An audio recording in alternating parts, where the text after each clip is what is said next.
political realm as well as the civic rights advocacy and activism, especially I believe it was your cousin that passed away. Could you tell me some more about that? Yeah, my grandparents raised me and my cousin.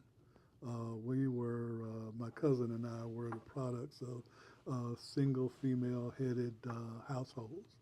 And my mother was a part of the great African American migratory trail that sent her to New York along with so many others. So I was raised here in North Carolina by my grandparents who were born during Reconstruction and had as a part of their mantra the notion that we had to gain property and we had to ensure that the children were educated and that they were educated in a Christian environment.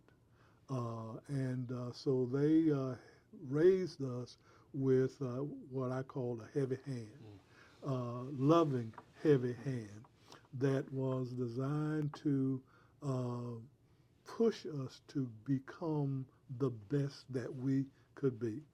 And raised in an African American community that focused on pushing each other to achieve the very best. And My grandfather was one who made it a point of not working for whites.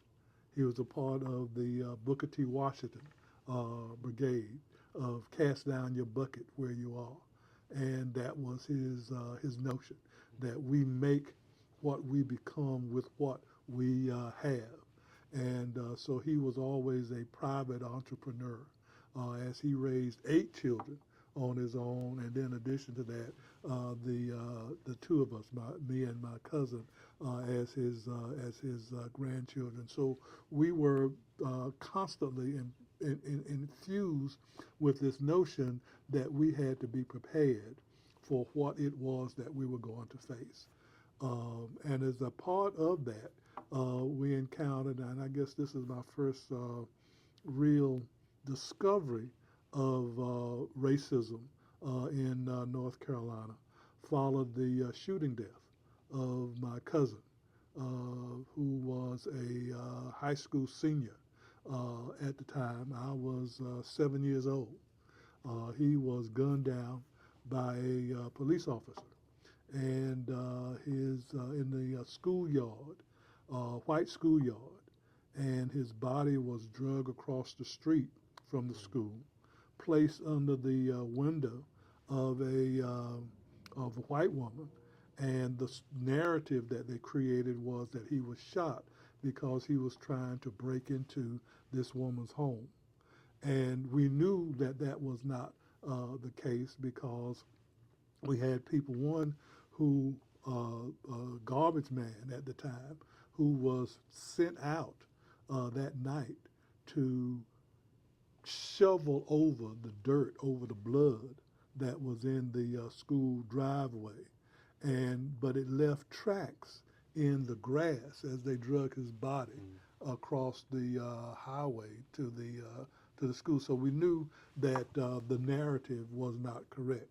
My grandfather was a part of this effort to get judicial or prosecutorial investigation of that, and along with other African American men in the community, they started this campaign to get law enforcement to investigate and find some way to bring some justice to the family, and they ran into all kinds of barriers. One was the absence of any legal imperative that they could use to promote outside investigation of what occurred. We had night riders to come by the house and ride by, take the license tags number of cars that were parked in front of the house during meetings and things. So it became a very vivid discovery that this system is stacked against us that you can be killed, murdered by a police officer and not have any recourse. And that created in my mindset this desire that I wanted to always put myself in a position that I could fight against efforts like that. So every time I see police brutality cases, the first thought in my mind is the murder of Bobby Joyner in LaGrange, North Carolina. And that is why I want to get involved in helping in those cases. And the recognition that a way of doing that is to be an attorney, is to be in a position that I have a voice inside the courthouse, and that I'm able to help to produce a cadre of people who are also have voices in the courthouse, so that we have a fair judiciary that we can present our cases to, for there to be some just determination of misconduct and misdeeds committed against our people. So I've dedicated my life to being in that position. One of those cases that you have worked on is the case of the Wilmington Ten, and you played a crucial part, particularly, I believe, in the explanation of not a general pardon, but a pardon of innocence. Can you tell me a little bit about that experience and the implications from those cases? Well, this is really just a continuation of the effort dealing with my cousin. There we had 10 people who were wrongfully prosecuted based on a prosecutor who engineered or manufactured a case against 10 people who were innocent and obtained convictions for them, sentencing them to 282 years in prison. And so a part of the campaign that I was a part of went into refuting, finding evidence that would result in the overturning of their convictions, which we were able to do, where the Fourth Circuit Court of Appeals, after we had presented evidence, was able to determine misconduct that had occurred during the trial. These cases destroyed the lives of these young people who were never able to become what it was that they were capable of becoming. And then over a next, really like 40-year period, we fought then to finally get a pardon of innocence from them based on additional evidence that we were able to discover and to present to Governor Beverly Perdue, where she was convinced that they deserved a pardon of innocence and compensation for the wrongs that they had been forced to endure. And so that was a long-term engagement that we were engaged in, but we were able to get some measure of reparations or compensation for the harm done to them, but you can never erase the taking away of young life that you can never recover. So even though there were recoveries for some of them, by that time some had died, but we were able to clear their names. And but again, that was a part of what my rationale for becoming an attorney and engaging in this fight in civil rights. So a really big shift we've seen as of late in terms of news intake, politics, entertainment in general, and really just life, is this shift to online. So most people in the millennial Generation Z generations get their news and get most of their information on many topics from online news sources, social media, stuff like that.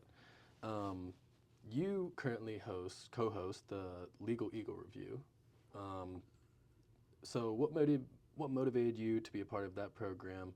And as a legal commentator, what role do you believe the media plays in shaping public opinion on legal issues? The media is huge. not only in legal issues, but every aspect of life, because people give credence to what is published in the paper, which compels the reporters and journalists to be open, honest, and to examine the issues and present them fairly to the public. So the media is huge, and we have to have our people in the media so that our stories get told, that our stories are properly interpreted and narrated out to the public. Now, I have to admit that I recognize that I'm in a high-tech environment and I have low-tech skills. I'm at the bottom of the proficiency level in the technology, so I use what I can. And one of the things that I can use is the radio waves. And as a part of that, beginning in, I think it was like around 1990 at North Carolina Central, we had a public radio station at the campus, and I was convinced to become a part of an effort to have a discussion formatted program where we could talk about the law and the community and how the law impacts what's going on in the community, and then how the community can impact how the law is supposed to be interpreted and impacting the people within those local communities. So beginning, I guess, 3 decades ago, we started this notion of the Legal Eagle Review, and that has been a very popular program on WNCU 90.7 FM at the campus of North Carolina Central University, and one that we've gotten a lot of guests over the years to come in to talk about and help explain to people how the legal system is to operate, what rights they have, how to fight against injustices, and to help them to uncover or discover some of the injustices that have occurred within and to people within our community. So that's a big effort that I've been engaged in, and one that I hold near and dear to my heart. Speaking of the newer generations, we are not big on voting as of yet, but we very much are critical of the means and processes of our voting system, which includes the Electoral College and this sort of new idea of ranked choice voting. What are your thoughts on ranked choice voting and abolishing the Electoral College system? Well, let me start out by saying it's disappointing that our younger generation has downgraded the necessity of voting. And I say that because for so many years we have fought to gain power within the system to ensure that the system operates in a way that our rights are protected and that we can defend our people from racist forces that are out there. And fortunately or unfortunately, who is in office in these various positions mean a lot to how the law is interpreted and applied. And when we surrender the control of the political system to people who aren't supportive of our continuing development, then we undermine our ability to fight back against those who want to repress us and to defend ourselves against racist forces that are out there. So in that sense, I'm disappointed. The issues, though, that are raised and talked about are important. But without power, you can't really move them. You can't really devote yourself to a fight against a system when all of the power is conceded to the enemy. Uh, in terms of ranked choice voting, I agree with it. That it's a turn from what the winner-take-all process is that controls our political environment today. It is present in a lot of countries, and it works well.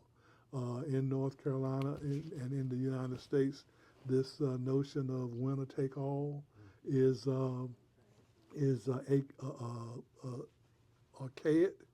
It is undemocratic, and it suppresses the rights and voices of 49% all of the population, because 51% is the majority. And then all of the things, the interests and concerns of the 49% is suppressed. So ranked choice voting is something that I support, but is something that the system is not endorsing at this point. And a large part of that is because we don't have advocates in those positions that they can promote that idea.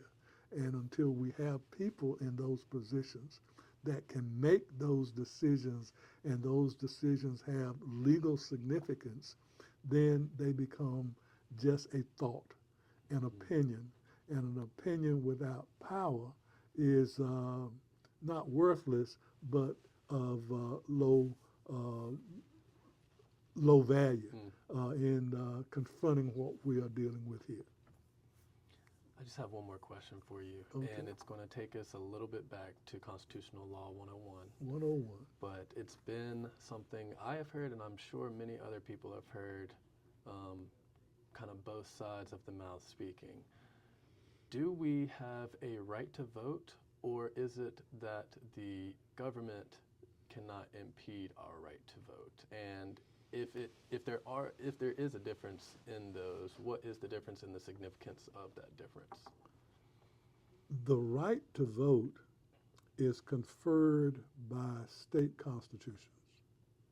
And in the North Carolina Constitution, there is the provision that every citizen who is 18 years older and who is registered has a right to vote.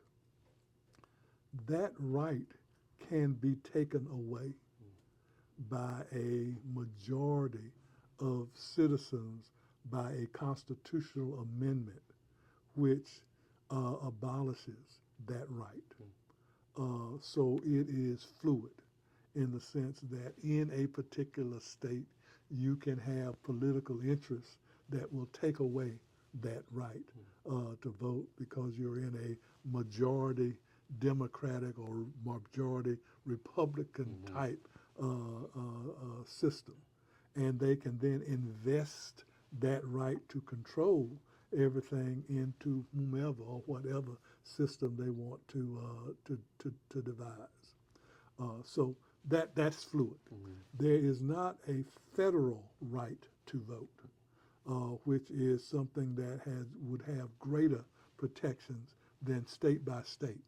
And in order to get a federal constitutional amendment, it would take some time, some interest, a lot of political maneuvering in all of the states to be able to enact a provision giving to every citizen a federal right to vote, which would be more difficult to take away.